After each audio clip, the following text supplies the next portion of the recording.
Welcome to the Once Upon This One Time Theater. This evening's story is The Boy Who Didn't Know What Fear Was. Original story by the Brothers Grimm, modern retelling by Sherilyn.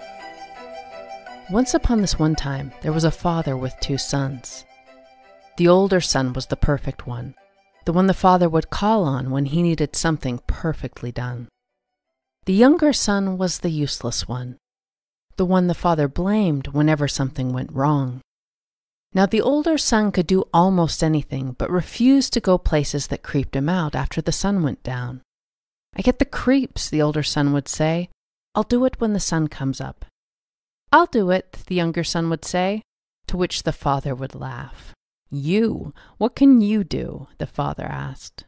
"This is not a task for you. Your brother will do it in the morning."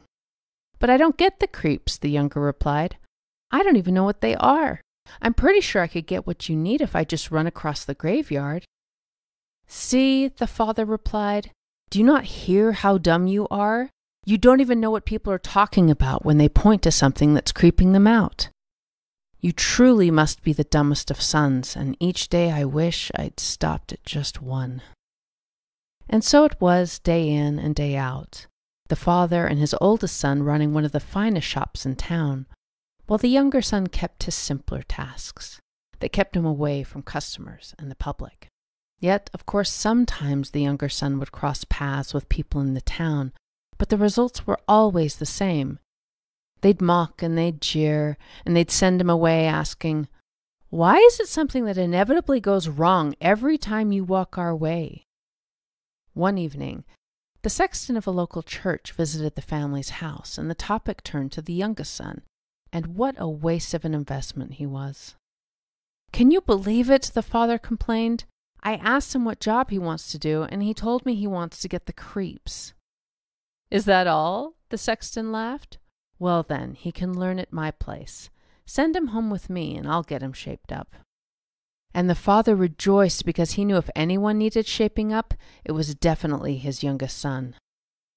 That night, the younger son returned home with the sexton, and when they reached the church, the sexton pointed up to the bell.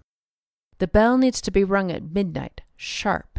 You must climb the steeple and ring the bell 12 times in the dark. Think you can handle it, boy?" "Yes, sir," the boy replied. "I can do that." "We shall see," the sexton thought to himself with a laugh. "The bell tower has shadows and ghosts and clinging spiderwebs, but just in case that's not enough, I'll do something special to shape this kid up." The sexton did not join his wife in bed that night, but rather stayed up and prepped to give the young boy a big fright. He put on a costume and rubbed soot over his face. Then he climbed up the steeple and waited in a hiding place. "I'm so excited," the boy said as the clock ticked up to 12. "I've never been creeped out before, but now I'm about to learn from a bell." So when the time came to climb, he moved up the steeple and took a hold of the rope, only to see someone standing on the other side of the hole. "Hello, sir," the boy called out. "If you're here to ring the bell, I'm doing that tonight. You can go back to bed. I can do this just fine." But the man in the shadows made no reply. He just stood and he stared with unblinking eyes. "Sir," the boy said, a little more sternly this time, "you do not belong here. This is not a public space. It is dangerous to be here. So if you are an honest man, leave now. And if you're not, I will throw you down the stairs and you'll have to see yourself out. But I gave my word, and I must ring the bell now." Yet the sexton stayed where he was, making no sound, refusing to move, remaining statue still. "Sir," the boy said, "go down the stairs or be thrown down the stairs. This is your last warning." "Surely the kid won't be so bold as that," thought the sexton, as he tumbled back. Then the boy rang the bell 12 times.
Once the task was done, the boy crept down the stairs again, stepping over the intruder clutching his leg at the bottom, and returning to the home of the sexton, careful not to make any noise, as he found a corner to settle in and get some good rest before morning.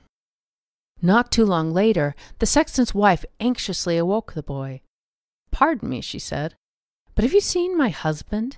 He climbed the steeple steps ahead of you, and I haven't seen him since." "Well, there was a stranger lurking while I was there, and I thought him a scoundrel and pushed him down the stairs. I hope that's not him, or he's not doing very well." Hearing this, the wife rushed off to the church and found her husband clutching his leg in the stairwell. After waking the doctor and having him see to her husband's injuries, the wife took the boy by the ear and dragged him back to his family. "Your boy is a menace. He threw my husband down the stairs. Keep this good-for-nothing away from my home and my affairs." "Father," the boy replied, "I had no idea. He was standing in the dark like someone who had evil designs. He wouldn't speak and he wouldn't move, and I warned him 3 times. "Ugh, you will never be but a burden to me," the father replied quite hopelessly. "I want you gone, out of my sight, permanently." "Okay, father," the boy said. "Give me until daylight to be on my way, and I promise I won't return until I feel the creep someday." "Go where you will, I don't care either way. Take these 50 tailors in exchange for leaving this place. Tell no one where you come from, never speak our family name, then do as you will, and never bother us again," his father said. "Yes, father," the boy said. "I can do as you wish, and keep those things in mind." Then the boy gathered his things and left just as the sun was rising. "I'll travel the world," he said, "until I learn how to feel the creeps. Then I'll use my new skill to repay my family." Sometime after lunch, the boy crossed paths with a man, and as they traveled together, the boy shared his plans. "I'm on a quest to feel the creeps," he said, "just like my brother. Do you happen to know a place where I could learn more on the matter?"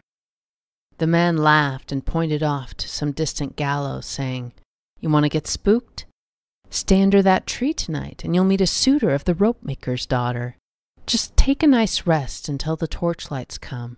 Then you'll understand where the creeps come from." "That's perfect," the boy said. "Thank you, sir, and have a great day." Then he and the man went their separate ways, and the boy climbed the hill and found a nice place to stay. Temperatures dropped as dusk replaced day, and the boy built a fire to keep the chill away. And as the night fell, the boy took note of the men who'd spent their day up in the tree, who dangled from ropes and had no shield from the breeze. "Are you cold?" he asked them. "Would you like to join me? My fire isn't much, but it's better than freezing." He then climbed up the tree and cut each stranger down and laid them around the small fire to warm them as they waited around for the rope maker to show where creeps are found. Yet the men from the tree were not very good guests. One even started on fire and passed his flames on to the next. "Be careful," the boy said, "or I'll put you back up in the tree. It's nice to feel warmed, but fires aren't for trees." But the men didn't listen and spoke not a word, and when the boy drifted to sleep, the men's rags would burn. "Fine," the boy said. "Perhaps you are right. Perhaps it's all best for you all to stay in the tree for the night." So he climbed up the tree and strung each man back up, then warmed himself by the fire and waited for the creeps to show up. He waited and waited, yet nothing arrived, as he dozed by the fire until sunrise. When the morning arrived, the boy got back onto the road, and after walking a while, happened upon the same man from before, who quickly approached him. "Do you know what the creeps are now, my dear boy? Are you ready to give your 50 tailors to me and return back to your home?" But the boy curled up his nose and shook his head. "The creeps never showed up. It was just me, some rather rude strangers, and a fire. So I can't give you my tailors, for I've learned nothing new and must continue my journey to learn how the creeps work." "Wow," thought the man, "this kid is dumb as a rock. I won't make money with him and need to move on." So the man went his way and the boy traveled on, muttering under his breath, "If only I could feel the creeps. How was it done?" He walked and he walked until he caught up with a carter, transporting his goods from one town to another. "If only I could get the creeps," the boy muttered as they walked side by side. And the carter, overhearing, asked, "Where are you from, child?" "I don't know," the boy replied, as they trekked on together. And as the boy muttered about creeps, the carter grew curiouser. "What's your name?" he asked. "I don't know, but most call me Boy." "Okay, Boy. What's the name of your father?" "Alas," the boy said, "that is a question I am forbidden to answer. My father made me promise when he gave me 50 tailors. 50 tailors, the carter said, gazing upon the boy differently. "Come, boy, if you wish to know the creeps, you should come home with me." "Oh, yes, sir, thank you, sir," the boy said with a smile. "I've been seeking the creeps for such a long while." "Then come with me to the inn as my guest for the night, and I'll show you some place where you can have a good fright." So the boy followed the carter to his inn for the night, and when they walked through the door, the man called for his wife. "My dear, look, I found someone to take to the castle." "Oh, hush now, look at him," the wife said, gazing down at the child. "The castle is where grown men set off to die. This one's just a baby. He's not ready. Just look at those eyes." "No, ma'am," said the boy. "Wherever the creeps are is where I wish to go. I simply must know what creeps are. It's why I left home." "Let's have a chat," the wife said to her husband, and the boy shut his mouth and let them have a moment. "He can't go to the castle," she whispered. "He has so much to learn. Think of the men who have failed before him, princes, knights, those with reputations to earn." "But the boy wants to go," the carter replied. "Trust me, he's brought it up uncounted times." "Okay," the innkeeper's wife said, "but I insist that you teach him some basic skills first, along with the tales of the heroes who ventured into the castle and never returned." "He has 50 tailors," the carter said. "If he goes, that could be ours." "The boy is a child. We will do no such thing. But you can put him to work as you discuss castle history. Once I'm certain the boy knows the risks, you can travel to the king and make your request." "But he wants to get the creeps," the carter argued, "and there's no place that's better." "Well, maybe look around here first and see if you can't find something more his level." The couple spoke for a while, and when the carter came back, he said, "Come with me, boy, and we'll get you on track.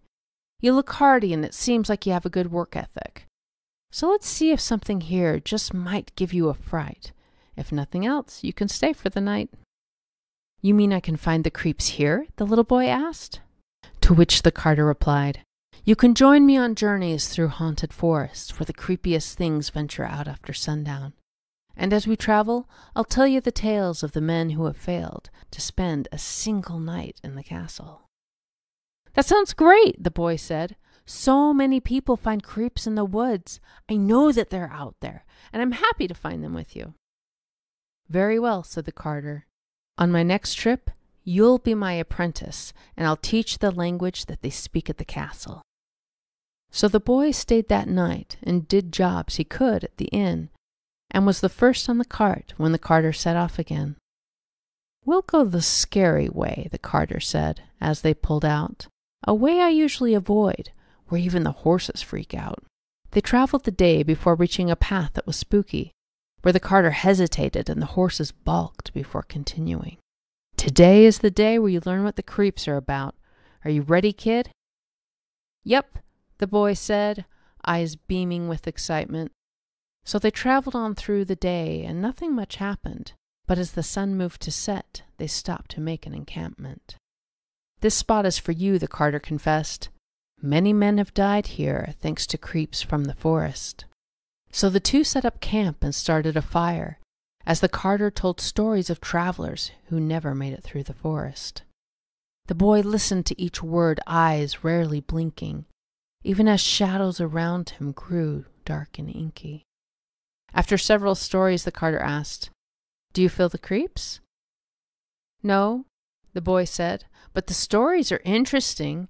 You seem tired, though, and it's growing late. I can take first watch if you need some sleep." "We'll see how this goes," the carter said, cozying up to the flames, then closed his eyes until morning came. When he awoke, the boy was seeing to the horses. "Did you feel the creeps?" he asked the boy, to which the boy shrugged and seemed saddened. "No," the boy said, "it was a typical night, but I loved all the stories that you told by the firelight. Maybe we'll find the creeps somewhere down the road. Then I'll know what creeps are and be allowed to go home." They traveled that day and reached their destination, then returned to the inn without any incident. "Did you learn what the creeps are?" the wife asked as she greeted them. "No," the boy said, "but I heard lots of stories, and we'll try to find the creeps again." "Please, can I take him to the castle?" the carter asked his wife. "Nothing creeps this kid out, if I'm being honest on this trip. I had the best sleep in a while." "No," the wife said. "The boy isn't ready. Have you told him that if he succeeds, he will have to get married?" "What?" the boy asked, his eyes growing large as saucers. "He didn't say that." "Yeah," the wife huffed. "Men typically skim over such matters, but you should know that should you happen to survive the castle, the prize that awaits you will be marrying the king's daughter." "But I'm too young to do such a thing as that." "My point exactly," the wife said, as if that resolved everything. "And this is an inn where creeps are often present. Stay here with us and take trips with my husband, and when the creeps find you, you can return home to your parents." "Okay," the boy said, "if you're sure you don't mind it." "Not at all," the wife said. "You can stay here until you know what creeps are made of. For now, simply sit down and eat. Then you can care for the horses while the carter and I speak privately." That night, the boy slept outside with the horses, and from that day on worked with the innkeeper and carter, each day repeating his common refrain, "If only I knew what creeps were, why can't I find them?" Until the day came when the wife said, "Okay, he's ready. Take him." The next morning, the carter and the boy set off on their last carriage ride together, taking their journey to the king's throne in the capital, where the boy was presented at the royal court and shared his ambitions with the king himself. "What's your name?" asked the king. "In my language, it's Fiu, but you can call me boy or whatever else suits you." "And where are you from? What's the name of your father?" "Alas, I cannot say," the boy said. "I made an oath to my father to not speak his name until I know what creeps are made of. This is why I seek to break the curse of the castle." "This is no game," the king said, looking him over. "Many have died. Can you handle such matters?"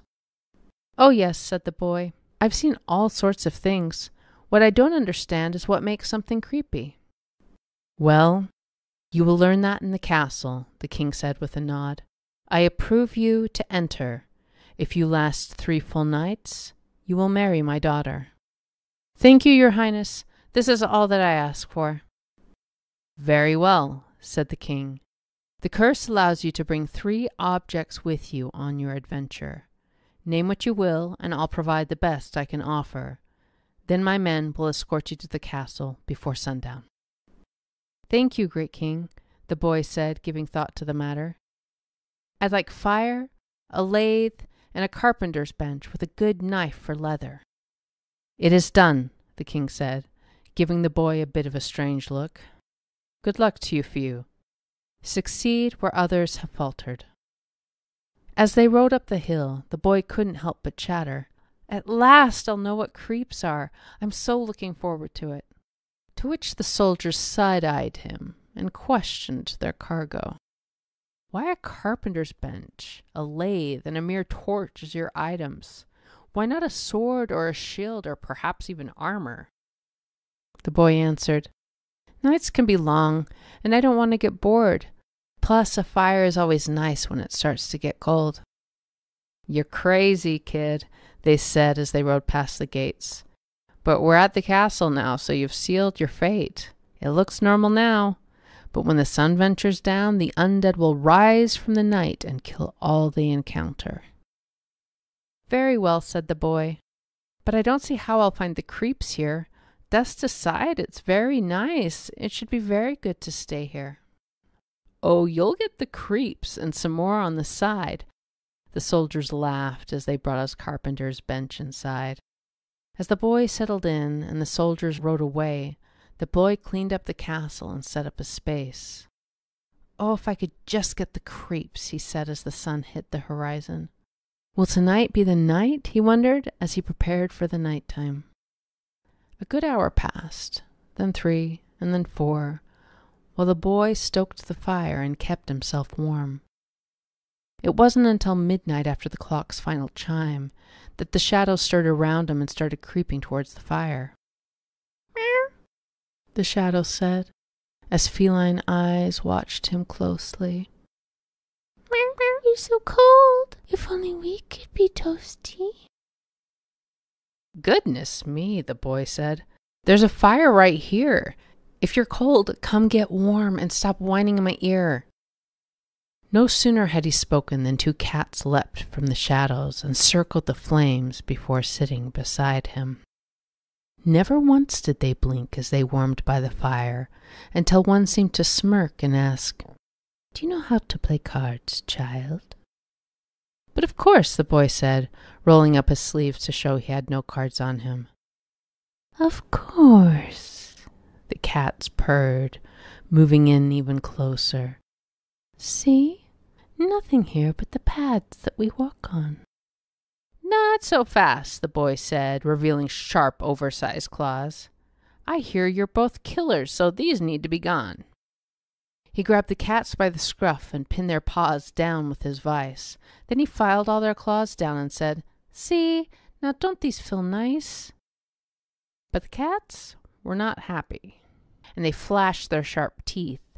So the boy grabbed his knife and said, "We're not playing cards, are we?" "No," hissed the cats as they lunged with soft paws, and the boy struck them down with no trouble at all.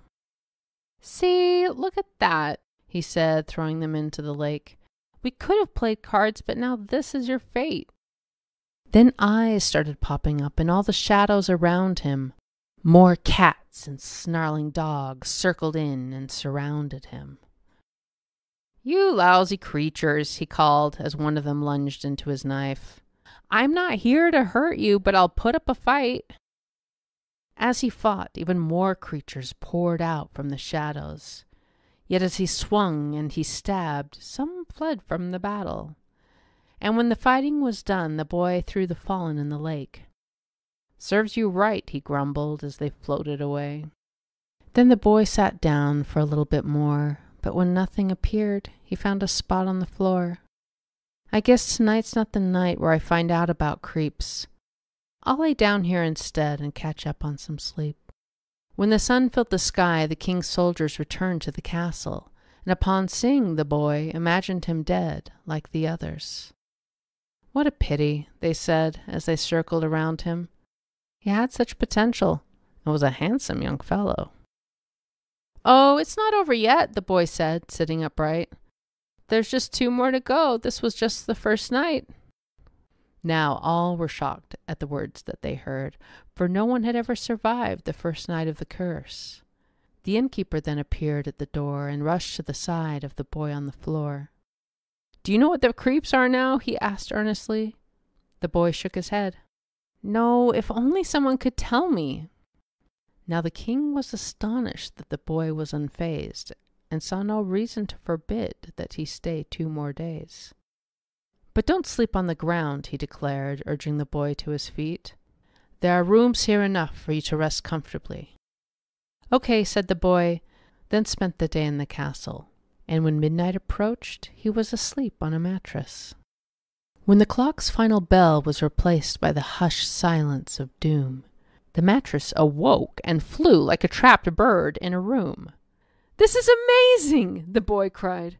"Can you go faster?" And the mattress complied, weaving wildly through the castle. Yet after a while the mattress seemed to grow weary, and dumped the boy next to a fireplace, before disappearing. "Fair," the boy said. "Someone else needs a ride." Then he brushed himself off and considered going outside. Just then he heard a rumbling from inside the chimney, followed by the drop of a body, or at least half of one, the top half specifically. "Hey there," said the boy. "Do you know that half of you's missing? This isn't enough. Why are you all in pieces?" As he spoke, something else tumbled down from above, and the bottom half of the man landed on the top. "There, that's much better," the boy said, pulling the halves away from the hearth. "Now let's get you warm and toast you up with a fire." He pulled up a chair and stoked up a fire, placing the two halves of the man near, but not close enough to catch fire. As the flames started to mellow, the boy stood to stir them. But when he turned back, the two halves were a whole man that was stealing his seat from him. "Hey, that's not the deal," he said, rising to his feet. "That's my chair. Why are you stealing?" The gruesome stranger said nothing, and someone else fell down the chimney. Then another and another, some with bodies, some with heads only. "What are you doing?" he asked, as they all milled around him. But as he watched, they set up for a group game of ninepins. "Can I play?" the boy asked. The ghost replied, "Do you have any money?" "Yes, but your ball should be round if we're going to be gambling." The boy then took all their rocks and smoothed them out with his lathe and tested them out before everyone played. That night, the boy lost some money, but just a few hellers, and when the clock chimed at dawn, he found himself alone in the castle. The king and all his men showed up as soon as they were able. "Phew, are you here? Did you survive your second night in the castle?" "It went well," the boy said. "We mostly played ninepins. I lost a little money, but that's okay. I'm still learning." Now the king and his men could not believe their own eyes. "And you didn't get the creeps?" the soldier asked, clearly unsatisfied. "No," the boy said, sitting down on his bench. "If only I knew what creeps were. Am I ever meant to find them?" So the king cleared the boy to stay the last night. And when midnight struck this time, a funeral began, and no one tried to fight. The coffin they carried seemed from a freshly dug grave, and the size indicated it might be for someone the boy's age. "Who is this sad soul?" the boy said, lifting the lid on the coffin, and to his surprise he found himself gazing down on his cousin. "This is my cousin," he said, with a tear in his eye. "I had hoped to see him again, but I should have liked to have seen him alive." "Come here, little cousin. Let's get you out of this box. Let's see if we could warm you. I would so love to talk." So the boy took his cousin and warmed him up by the fire, and massaged all his limbs until his body perspired. Yet his cousin laid stiff and moved not a muscle, so the boy then gave up and sat quietly for a while. But after a while, his cousin started to move. "See," the boy said, "I knew I could wake you." Yet the black eyes that gazed upon him were not those of his cousin. "Ha! Now I can strangle you," the body sneered as it lunged upon him. "What? That's so rude," the boy countered in frustration. "That body's not yours. You can't do that with my cousin." So the boy fought the ghoul and put him back in the coffin, and when the other ghouls advanced, the boy drew his knife on them. "Hey, you dumb scoundrels, do you know what the creeps are? Take one more step, and I'll make it my duty to teach you." "We'll see about that," said a ghoul with an axe, who then took a swing and tried to split the boy in half. "You'd have to be stronger than me, and I doubt that is so." "I guess we'll find out," the boy said, dodging each blow. The knife wasn't enough, so he reached for an anvil, quickly splitting the ghouls straight down the middle. To his surprise, all the other ghosts then disappeared all around him, and the one he'd struck down rose and beckoned the boy follow him. "Okay," the boy said, "but I'm keeping my weapon." "Very well," said the ghoul, "but hurry up. Dawn is coming." The boy followed the split man down the hallway, down to the cellar, where 3 chests were waiting. Each chest was opened and overflowing with gold. "One chest is for the poor," said the ghoul. "One is for the king, and one is all yours for overcoming the curse that was set upon them." Just then the clock chimed as dawn appeared on the horizon, and the ghoul disappeared, leaving the boy with the treasures. When the king arrived at daylight, the boy took them down to the cellar. "One is yours," he said. "One is for the poor, and the last one is for me, I guess." Yet the king noticed that the boy didn't seem very pleased. "How was it for you? Did you discover the creeps?" "No," the boy said with a bit of a sigh. "My dead cousin was here, and a bearded man came, but when it comes to the creeps, nothing has really changed." "Well, you've broken the curse and restored the castle. Plus, the treasures you share will help us rebuild and prosper. You may not know what the creeps are, but when it comes to my daughter, the two of you will marry and reign in the future." "That's all well and good," the boy said, "but I still don't know what the creeps are, so I have no family to invite and no legacy to offer." "That's okay," the king said. "I think that will work out just fine. For now, see my tailor and prepare to wed in a fortnight." The news spread quickly of the end of the curse, and when the wedding day came, guests arrived from all over. For princes had fallen, and great knights had too, and all wished to meet the peasant who would someday rule. Yet none were more eager than the princess herself. She liked the boy very much, and had prayed he'd do well. Yet as they left for their honeymoon and waved from their carriage, he said, "If only I knew what the creeps were, I might be ready for marriage." Day after day she heard this common refrain, until she grew frustrated and called in her maid. "Grab a bucket," she said, "and follow me to the lake.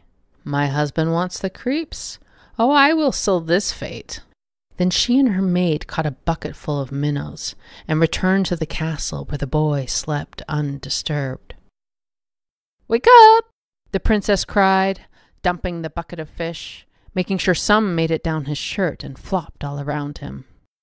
"Help!" the boy cried as he woke with a start. "I've got the creeps! I've got the creeps! My dear wife finally showed me what they are! This is terrible! Make them stop! I wish to never feel this way again." "Very well," the princess said, returning the fish to their bucket. Then she leaned in and said, "How would you like to feel, husband?" Then she pressed her lips to his, kissing his creeps away, and it said the two of them were happy all their days.